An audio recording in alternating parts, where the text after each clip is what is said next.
Bismillahir-Rahmanir-Rahim. Alhamdulillahi Rabbil Alameen. Wassalatu wassalamu ala Sayyidil Mursaleen wa ala alihi wa sahbihi ajma'een. Amma ba'd. My dear brothers and sisters, wherever you are, the only reason we're doing this session today right now in this place, which the wudu place of the masjid, which we actually turned into almost like a mortuary, ghusl facility, is because initially when this virus hit, it was unprecedented, so lots of people had absolutely no idea what to do. And initially they erred on the side of caution, maybe a bit too much, in making this seem like an extremely deadly disease. I mean, it is deadly in its own right, no doubt about it. But over time now, over the last 2 weeks, there are guidances available from many different health societies and foundations around the world to say that it's not as bad that they initially thought in terms of the deceased.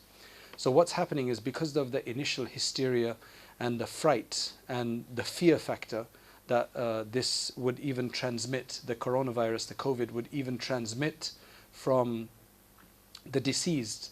That's why lots of our funerals are being neglected. Lots of deceased people are being neglected, and they're having to go far and wide to look for somewhere where they can be bathed, and the ghusl can be given to them, and then they can be shrouded, and then they can be buried. So what's happening is that due to that initial fear and panic and the kind of reports about how contagious this is, even from a deceased, I mean, it is contagious, don't get me wrong, but from a deceased, there's been mass fear and panic. So, but over the time, I mean, if you look at numerous different, for example, the Royal College of Pathology, their guidance on this, the European guidance, the guidance from Australia, the guidance from America, the guidance from many other places, telling you that this is actually quite a low risk when it comes to the deceased. So from dead to living is actually very, very low risk factor. You've got a bigger risk in being with other people. So living to living is apparently more risky than a deceased to a living person. So now what's happening is that many funeral services have actually suspended their operations because of the fear factor. They don't want to get their employees or their volunteers in trouble. So they want to be precautious with it. They wanted to be precautious with it, so they haven't opened their doors. Many masjids which have these facilities, they've closed down. I've just heard of a small city outside of Birmingham, a small town outside Birmingham, who have facilities. Somebody's deceased there, but they're refusing to open up, and the family or whoever it is being forced to now take them to Birmingham. Right here, it was a similar case here as well, but alhamdulillah, Maulana Zakaria and his team, they've managed to really rally the local community. They've got a number of volunteers, and we managed to open up this place. Alhamdulillah, in Stamford, in Masjid Quba has been opened up, Medina Masjid has been opened up, and in the last several days, we've been able to do several ghusls. Just today, and I think 2 days ago, my wife went and did ghusl for some sisters. What's happening is that even here, we're getting petitions from as far as South London, even though they have facilities there, that they want to come and do the ghusl here because they just can't. Everybody's just closed down. Well, a lot of people are relying on the fact that places like Gardens of Peace, or the other one which is called Eternal Gardens, that they're going to take all of this burden on them. They are overworked. I mean, I've had discussions with them. They're overworked. They're overbooked, in fact. And the problem is that they can only do, a certain number of ghusls a day and a certain number of burials a day. So there's a lot more people dying, and it looks like a lot more people may die unless Allah subhanahu wa ta'ala, inshallah, wills something different for us.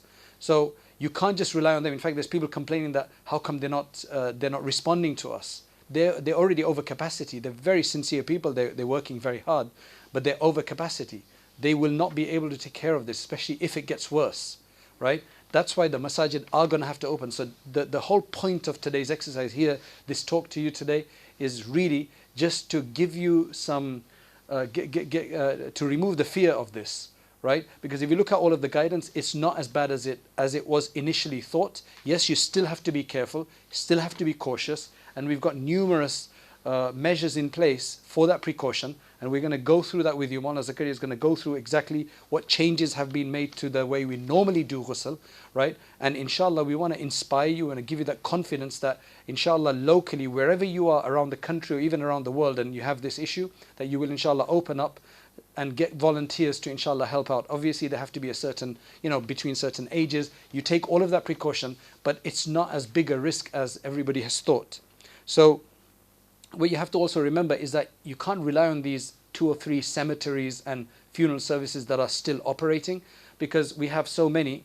They don't have enough, like even locally, if more than 1 or 2 deceased people come in and you can't bathe them the same day, where are you going to store them? People don't have refrigeration facilities, right? There's only like 1 in a masjid, and we have 2 masjids here who are doing this. That's why it's very important that you listen to this carefully, you learn from this, do your own research. We'll give you links to proper how to put the proper gear on to be able to do this in a way that's very safe. But alhamdulillah, what we've understood from a lot of the research we've done and speaking to a lot of experts on this is that there's not too much to be feared about. I've heard even some people saying that there is an opinion in some madhab that exists that you can bury without a ghusl, without a bathe, without a bath. Now, while that may exist, and I hope we never have to resort to that, right? Things get very, very bad. Some people say we may have to resort to that. And while that may be something you may have to do when you just get overwhelmed, right? Rather than have the body deteriorate outside, put into the ground, that's an exceptional circumstance, extreme circumstances. I'm hoping that we'd never have to go there. And I don't want us that we lose right from now, that we've lost it already, that we've given up already, right? You can do the ghusl. And even in the ghusl, even in the bathing, the Sharia allows that you do the minimal if you have to. And again, I don't think we're at that point where we have to do the minimal. And that's why the Gardens of Peace, as far as I know, they're not doing the minimal only. They're actually trying to do it according to the sunnah, the best that they can. But again, we have that leeway if we need to. Because just imagine it, those people who are actually calling for that, and I'm not criticizing such people, but I'm just saying, think about it, that if you or your father, your mother, somebody had to die, I mean, would you like to be buried without a ghusl? I mean, your last right, the last right by which you leave this world. Tahara and purity is a very important idea in Islam. Taharatu shatrul iman, half of faith. And we've had purity throughout. People have been taking ghusl, they've never been. There's people who've never been without ghusl. Never been without a ritual bath, never been in a prolonged seminally defiled state, right? How can you just bury these people without that unless there's an absolute extreme need? And we're not at that point right now, right? And it can be done. And believe me, subhanAllah, what we've seen locally is that you call out for volunteers, there's a lot of people willing to help. But what you need is good training, right? And you need good training, good precaution, and you need a good leader and a good supervisor that's going to coordinate this and make sure people are doing it properly so that we don't put more people at risk. We don't want to do that. This is not some kind of, that just do it, doesn't matter what happens. No, everybody's careful. We're standing apart here, right? There's, we're keeping our distance. Before, the idea was that body bags had to be kept sealed, and if you open them, then it would release the vapors and so on and so forth. But over time, right, many of the experts saying that is not the case. Yeah, you just have to be a bit careful. In fact, many hospitals are releasing the body without body bags. So even that's not accurate, that they have to be in a body bag. I know that I've got calls from some places where the local coroner is insisting on certain things. That's just a very private guidance that they're providing. But in terms of the general overall thing of it, it's not as much risk, and inshallah we have to take this. This is our responsibility. So what we're going to do now is I'm going to hand this over to Maulana Zakaria, who's gone and trained, and now he's training other people, and alhamdulillah we have lots of volunteers, and they've done a really good facility both in this masjid and the other masjid. In fact, the other masjid, what they did was they actually made a whole video of all the supplies, right, and exactly what to do and where everything is and how they need to do it. Right, and my wife received that, and it gave her everything that she needed in terms of where things were going to be and the procedure to follow. Obviously, the ghusl itself needs another training, which she took already. So, inshallah, a lot of this stuff can be shared with you. Bismillah ar-Rahman ar-Rahim. So, what we are doing here as part of the service is when the body is brought here, First and foremost, the volunteers, they have to be a specific age range with no underlying health issues. No immediate family is permitted to come into the masjid premises. They should be self-isolating anyway, but we've put that down as a clause that we do not allow any masjid, any family members. I don't want to go through the ghusl procedure, but all I would like to highlight is what we do differently here. So once the body comes out of the coffin, the casket that is brought in here, I should highlight it's not always in a body bag. Many a times it's come in the hospital bed sheets or some kind of blankets. So the body is brought here, the clothing, the material, it's disposed of. As soon as the body comes out of the body bag or out of the sheets, a flannel is put on the face, covering the nose and the mouth. The advice we've been given by officials is if there is any risk of the disease spreading, it would be from the mouth, nose, or from the genital area. So those areas are covered totally throughout. So what we do is we wear a pair of latex gloves, and on top of that we double it up with a larger glove. Volunteers wear goggles, a face mask. So there's two different types of face masks. One is what they wear in operation theatre, and also this one where it kind of fits right over the nose and completely covers the mouth. We have a biohazard bag where all the clothing, everything is disposed of. Volunteers are given aprons to wear. So most of the volunteers just wear the standard apron to cover themselves. Some want to be over precautious, so they've chosen to wear this larger one, which is also a medical grade. But the main idea is, the advice we've been given is you want to just protect yourself in terms, if no skin is visible, the sleeves are full, no skin is visible, so no water or no vapors, nothing splashes onto the face, just eliminating any possible infection spreading. So when we're washing the mayyit, we avoid using a hose pipe or the spray gun because obviously water could splash out, and if the water is too warm, the vapors could come up. So we use very lukewarm water. We actually use a bucket and a jug, and we slowly pour the water over the body. From the virologist, we were told you want to avoid excessive movement, so we try to minimize touching or moving the body around whilst washing. After we finish the ghusl, after the washing is done, we put the body as normal in a coffin and put it into, if it's going to the same casket, we sanitize it, we put it into a coffin, and the body is then given to the transport to take the body to the cemetery. We then sanitize the whole of the area. We've invested, mashallah, in very nice expensive equipment, only because it's got 10-year warranty. Otherwise I think a £15 one would do it. So we spray the whole place down with Dettol and with bleach, wash the whole place down, being cautious that we also clean the door handles, everything else. I should have mentioned, these doors are kept closed right from the start. All the volunteers that are in here, they stay in here. Nobody comes in, nobody goes out, just to avoid any contamination anywhere else. Obviously after everything is done, the whole place is cleaned. The volunteers would carefully remove their PPE, dispose of it in the biohazard bag. We give them a sanitizer, or after they wash their hands with soap, sanitize their hands as well, and they leave. Everyone is instructed, advised to go home and take a shower immediately. In the last week, we've probably done about 10 ghusls almost. Is that male and female? That's male and female mix, and that's here and also in Medina Masjid. How many volunteers do you have? With the volunteers, we're inundated with volunteers. We've probably got around about 30 to 40 male volunteers, and we've probably got around about the same number of female volunteers. So the organizers are having to choose and give people turns to take part. What's been generally happening is after those who have been trained, they do the ghusl, and with each new ghusl, we get a couple of new guys to come in, observe, help, and learn it basically. But alhamdulillah, volunteers wise, as Mufti Sahib said, you put an announcement out there, alhamdulillah, the community is strong, people are willing to help, people will come out. For most of these volunteers, they would not have ever done a ghusl before. So how are you training them to do the ghusl in the first place?